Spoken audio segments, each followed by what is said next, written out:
We're so honored to have you here. I'd like to bring out, this is the part where we go into Wait, were you the one talking about No Day But Today? Yes. Oh, okay. I didn't realize when I was out there, and I didn't have it in the set list. So just really quick, let's all just sing it. There's only us. There's only this. Forget regret. For life is yours to miss. No other way. What did you wrote? No other way. No day but today.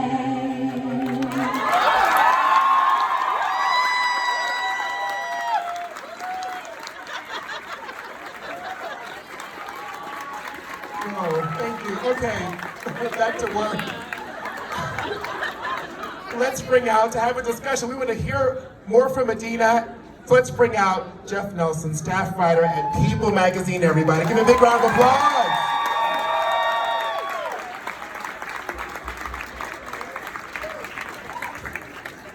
Hi, everybody. Hi, Jeff. How excited are we to be here at Idina? So we're going to talk about some stuff. Okay, let's get to it. Let's talk about some music and some memories. Music and memories. Sounds like a good memoir. Okay. We're on to something. So, let's talk about what are your earliest memories of just music and getting into music? My earliest memories are getting into music. One would be my grandfather, Nathan.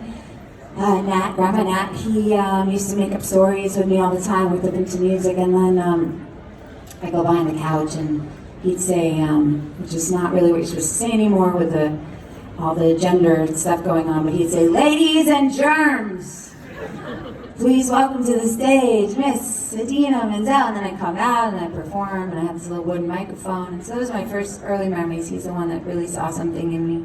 And then later, when I was a teenager, my parents split up, and I had to get a job, and a friend of ours knew this wedding bar mitzvah band out in Oceanside, Long Island, that needed a singer.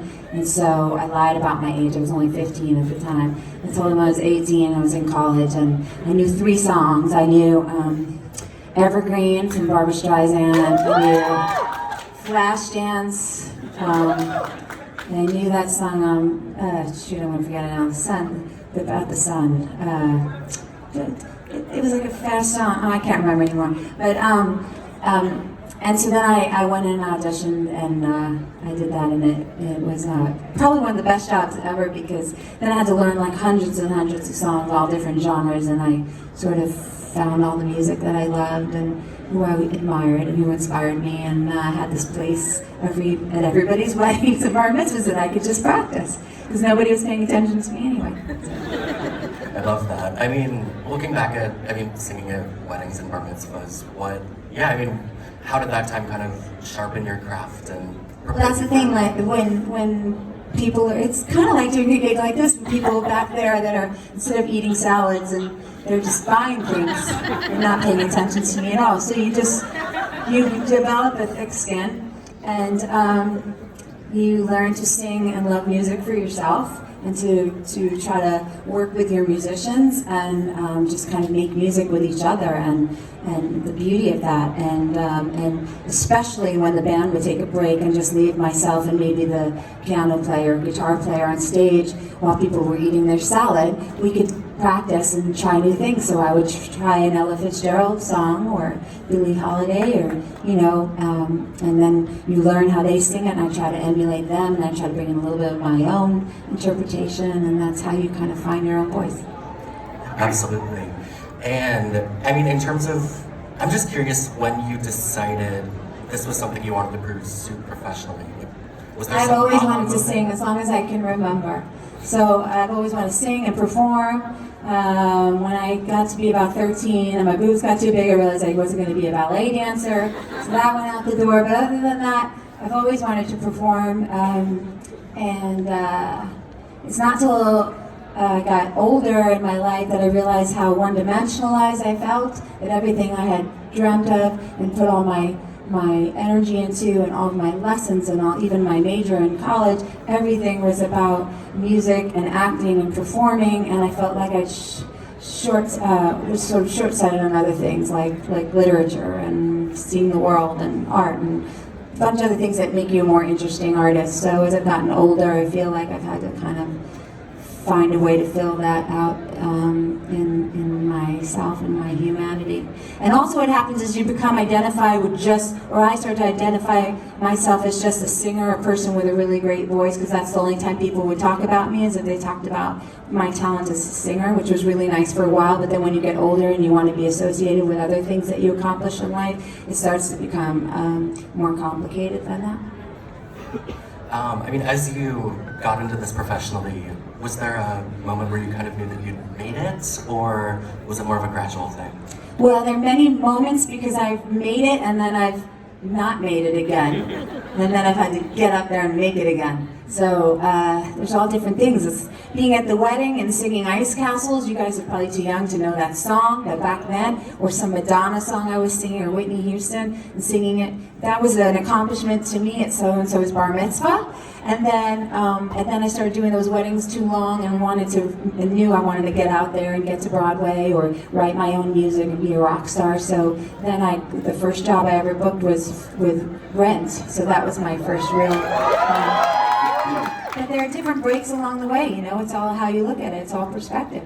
So that happened, and that was a huge time in my life, and then I got a record deal from that, and I thought I was just going to be the next Alanis Morissette, and then I didn't sell any albums, and then I went away for a while, and nobody would hire me, and then got a bunch of little jobs you probably hadn't heard of, and then it was 8 years later that I got Wicked. So taken, you go on ups and downs, and that's why you have to really embrace the moment and really appreciate what you have when you have it. Definitely. And in terms of people who are pursuing the same field as you, what advice would you give to people who are just starting out? To really understand that the thing that sets you apart, that you may be a little bit,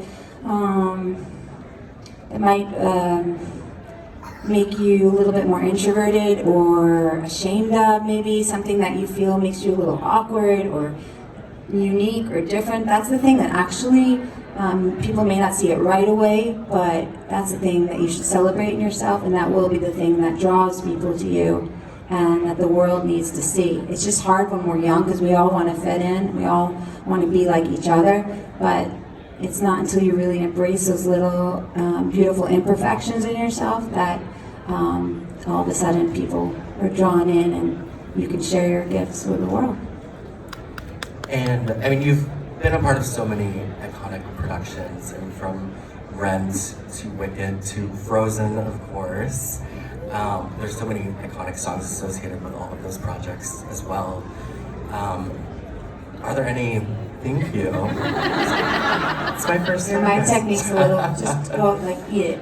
Yeah, go ahead. Oh, okay. Oh, sorry, I didn't mean to. You went there, I didn't just go there. Okay, go ahead. Would you say that there's a song that people associate with you most? Oh, I don't know. It depends on how old you are, maybe. Thankfully, I've had something pretty cool once every 10 years, so no, I don't know. I just feel really grateful to have a couple of these awesome songs that I get to sing and that stand the test of time and that speak to people in a really deep, profound way. And they're not necessarily hits on the radio, but they're songs people play and sing over and over in their homes. And those are the songs that have changed my life. I can admit that I do a lot of Wicked karaoke, so thank you for that. I mean, in terms of when you're preparing to go on for a performance, do you have any backstage rituals? Yeah, I've had the same voice teacher for almost 30 years. I'm very disciplined and ritualistic about my vocalizing, just like an athlete would stretch and do their thing. Their physical therapy and all that to take care of their body. That's what I do, take care of my voice. I steam a lot in the shower. Just before I came here, I sat in the shower for a while and steamed. It helps get rid of all the stuff from the night before. I try to get sleep, which is harder when you become a mom and your child wants to wake you up at 6 in the morning. But that's also quite liberating because then you have a really good excuse not to hit all the notes because your kid needs you, and that's more important. So there's been a really nice circular, I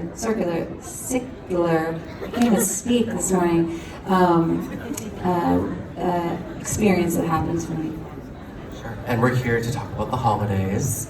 Do you have a favorite holiday song and maybe a childhood memory that always brings you back when you hear a song? On my album, we have Christmas Time Is Here. I don't know if you know, it's from the Peanuts movie. And it's just a beautiful song, and I love playing that when I'm like a good Jewish girl decorating my Christmas tree, which I do. I love to collect ornaments. That's been my new thing. Not new, I mean, I've been doing it now for a while. So I collect ornaments from wherever I'm going on tour and any kind of memories, and then I enjoy unwrapping them and seeing what my son kind of, how he associates, or kind of how he, what the age, what I'm trying to say, sorry. I just like to share them with him at each age. And I mean, you worked with Apple Music to curate a holiday playlist, so we'd love to talk about that and just some of the songs that you chose for that. So I mostly just pick the great singers that I love. So most of the time they're pretty. What I pick now. Well, I mean, one very iconic. Just help the girl out. I don't remember what it is. Well, we had the Adam Sandler Hanukkah song. Oh, that's definitely the first one. The Adam Sandler Hanukkah song. Oh, it's up there. Oh, okay. Okay, good. No, those are. Oh, but there's the Christmas Time Is Here, the Vince Guaraldi trio. Right, I was worried I was gonna screw that up. Those are the older ones. Where's all the cool pop ones you wanted me to talk about? That we talked about backstage. Where? Okay. Okay. I'm so confused. Okay. Well, I picked the Lauryn Hill one, didn't I? Okay. Where's that one? You have that one there? I can scroll? Okay, I'm totally screwing this up. Little Drummer Boy. It was Little Drummer Boy, Lauryn Hill, right? If I could have anyone's voice, it might be Lauryn Hill. What else did I pick? Bublé. I probably picked Bublé. Is he up there? And Josh. Those are friends of mine. And I've sung with both of them, and they're both so awesome and gorgeous, and they have the most beautiful voices. So I just pick voices that I love, really, over the song. I pick Whitney Houston, definitely. I love that song, One Wish. I also love Do You Hear What I Hear? It's one of my favorite Christmas songs, too. You have my song, Ocho Candelicas there, which is a Hanukkah song that nobody knows. What else did I do? You have the ones I picked there? Santa Baby is Madonna. Yeah, that's great. She's not the greatest singer, but she does have a vibe, right? Oh, come on! Really?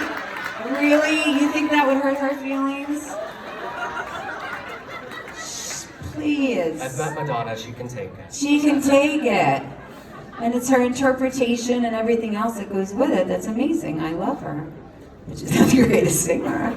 Let's just be real. The veto is okay. Okay, let's move on before I put my foot more in my mouth. I have Madonna calling me.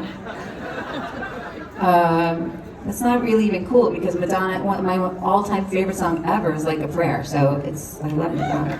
But that's actually a really bad holiday song, isn't it? Like a Jesus thing and the whole thing, yeah. So let's get away from that. Sorry, Apple. What else did I got there? Great. Well, I mean, did I do enough? I'm totally yes. messing up. Yes. I mean, I guess just. Oh, I got Kristen Chenoweth, my girl up there. What child is this? Right? Oh, Holy Night. I thought it was just Billy Porter. I didn't know it was Rosie. I love Rosie. She's a friend, but I don't know if she made that the best duet. Billy Porter, he sang on my album. He sings I Got My Love to Keep Me Warm. We just made this really cool video together. He's probably one of the greatest singers there is out there right now, so you should check out anything that he's done. Ariana's up there with Last Christmas. Wasn't that originally a Wham song, Last Christmas? Yeah. Okay, am I redeeming myself at all? Okay. Well, to wrap up, how about we, just end on one question about Please, something better your new than album. Madonna. let's talk about Christmas, a season of love. What? Yeah, Okay. cheers, please. Now I'm so scared to get a call from Madonna. Okay. When you were putting that track list together, what did you absolutely have to include? Oh, I always wanted to record Holy Night because it's the most glorious melody. So for a singer to explore that was exciting. I liked pairing it with Ave Maria because when I first started singing and taking lessons, I studied classically. So it's always really fun for me to return to something that I sang when I was a kid and had a different style back then, to sort of see how life informed the way I would approach a song now. So that is, and I'm really proud of that vocal on the album. I can't think of any other songs on my album because I'm so tired. What else? Does somebody help me? Another album? Oh, Seasons of Love. Let's end with Seasons of Love. Thank you. So, like I said, Seasons of Love is from Rent, and it's a tribute to where I got my start. But also, it's never really sung as a holiday song. And so when I was curating the music for the holiday album, it dawned on me, there's actually a song in Rent called Christmas Bells. Yeah, and it's this very operatic thing, goes through all these different modes and melodies, but we grabbed the one that was not about the drug dealers and paired that with Seasons of Love because it's all about really accepting each other for who we are and spreading love in the world and community and family. And as I said with the song with Jonas at this table, it seemed like we've come full circle, and that's what I wanted the album to be about, what I wanted to say. So have a really happy holiday and love each other, and thank you for being here and supporting me. This has been a really wonderful time for me. Thank you so much. Thank you. Thank you guys. And we have one final performance from Idina Menzel. Please give it You up. need me to leave first and do a thing. Don't you need to do a thing? You don't need to do the tutorial and the We did that at the beginning. Oh, you did it already? Yes. Oh, so you know how to do the playlist? Oh, okay. All right, cool. Idina Menzel. Okay, so Let's give I'm Jack not a big round of best applause. today. That was great. There's only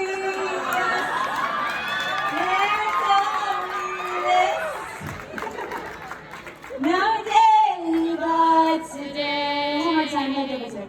No day but today. Wow, let's welcome. Where's the musicians? They're coming. Let's give Idina a big round of applause, everybody. Let's welcome back out Idina's orchestra as well.